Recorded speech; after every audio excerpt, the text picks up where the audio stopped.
Hi everybody, my name's Griffin Bridgers. This is the Basics of Generation Skipping Transfer Tax Part 17. So we've gone through many parts. We're getting close to the end and to the practical application. That's what we're going to continue today with our discussion of charitable lead annuity trusts. Now before we get started, I want to remind you this presentation is not intended to substitute for legal or tax advice and is provided for educational purposes only. And I'm going to hedge a bit that there's a lot of math in this presentation, and I could have easily have messed up that math at some point along the way.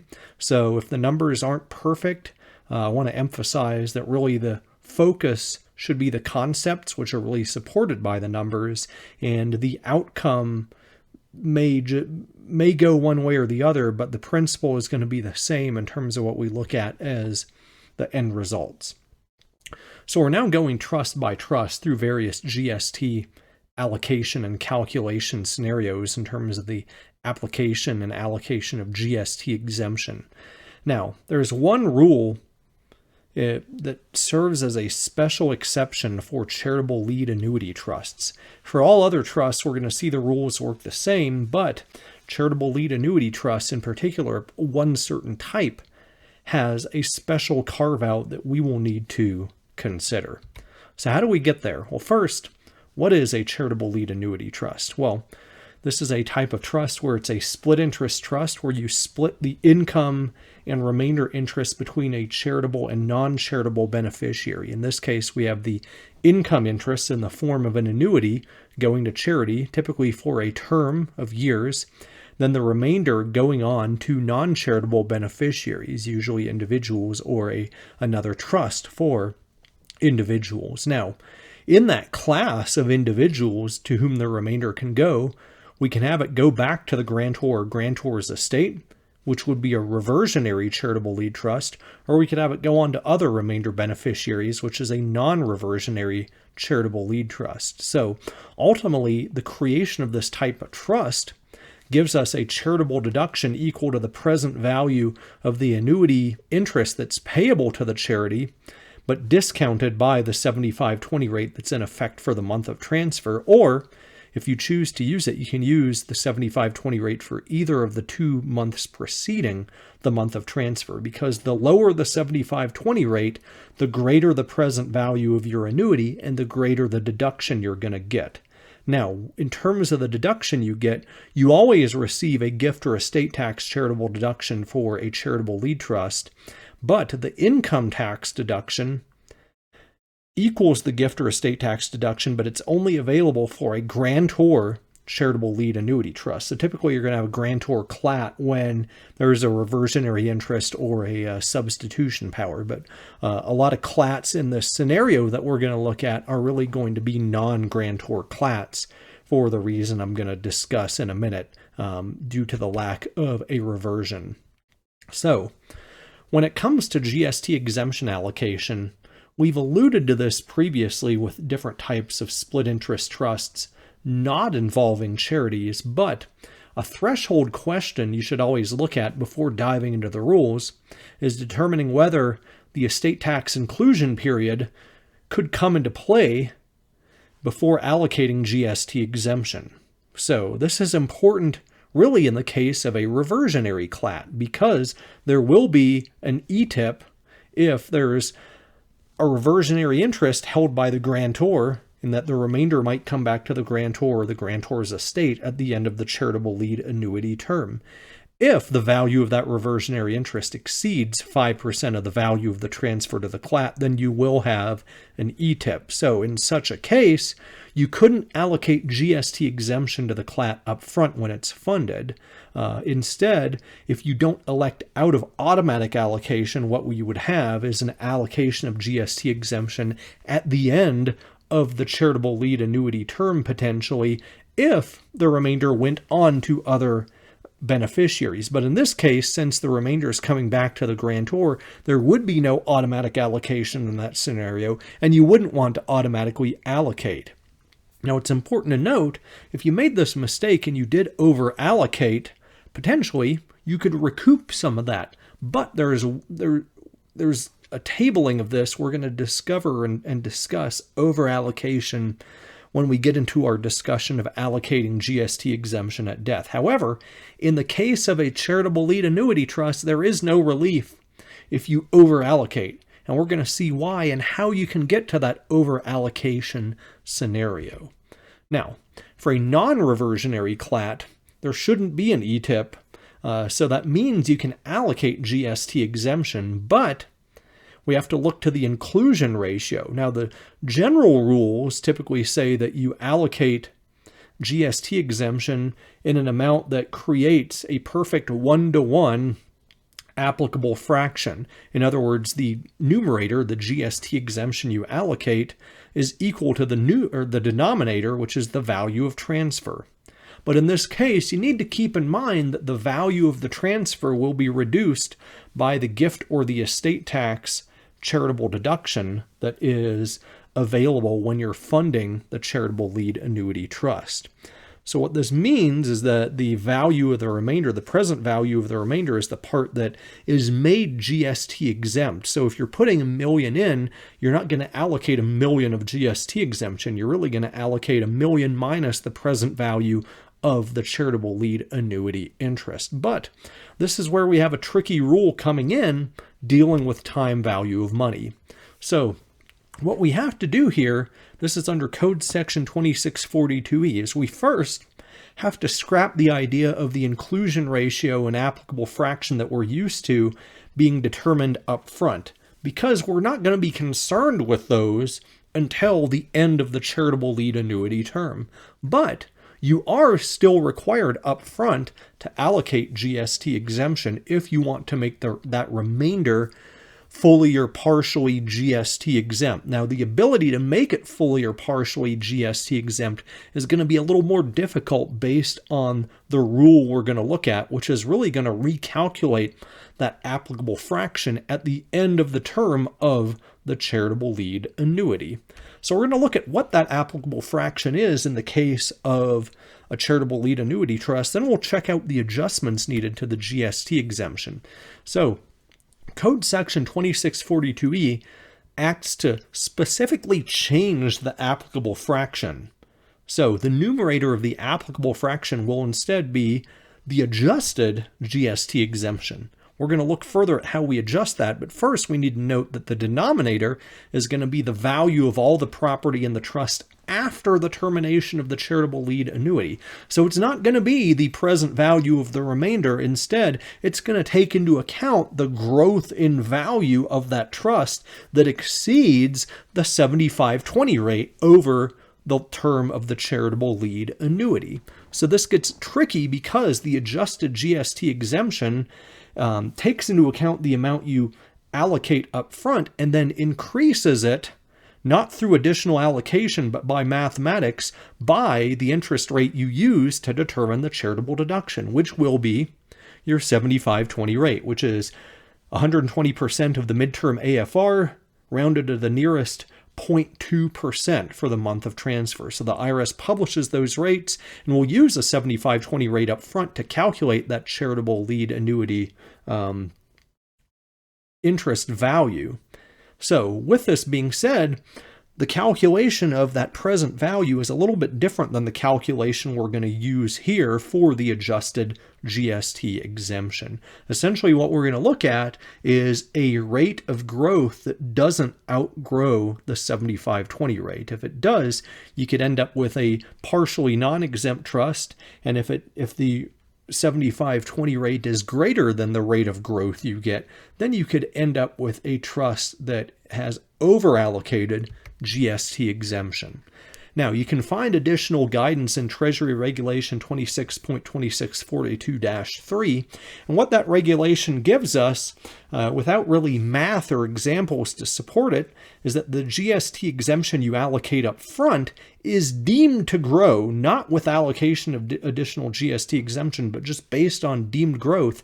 And that deemed growth is based on the 75/20 rate, which is applied as simple interest compounded annually over time for that initial amount that goes into the trust minus the annuity being taken out every year. So if you put $1 million in, you're going to multiply that times the 1 point whatever 3.6 if we have a 3.6% 75/20 rate. We'll see an example of that in a minute, but you got to keep in mind you're growing that initial funding over time with the 75/20 rate, but each year also reducing it by the annuity amount that comes out, which is where the math can get wonky.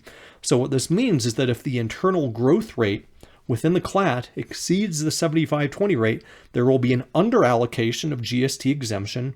And if the internal growth does not exceed the 75/20 rate, there will be an overallocation. And as we're going to see, that overallocation cannot be recovered, unlike in other scenarios of overallocation of GST exemption. So let's take an example. Let's assume that the grantor transfers $1 million into a non-grantor CLAT in November 2022 using the September 75/20 rate of 3.6%.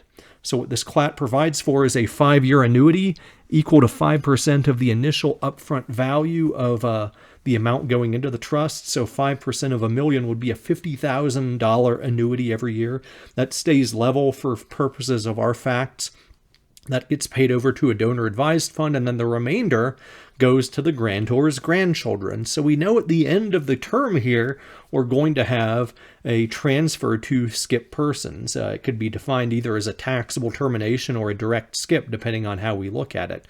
From the perspective of upfront, it's going to be a taxable termination. From the perspective of the back end, it's technically a direct skip. But nomenclature aside, what we're going to look at, you don't need to know this calculation. I ran through it quickly, but Table B gives us the factors for term certain annuities.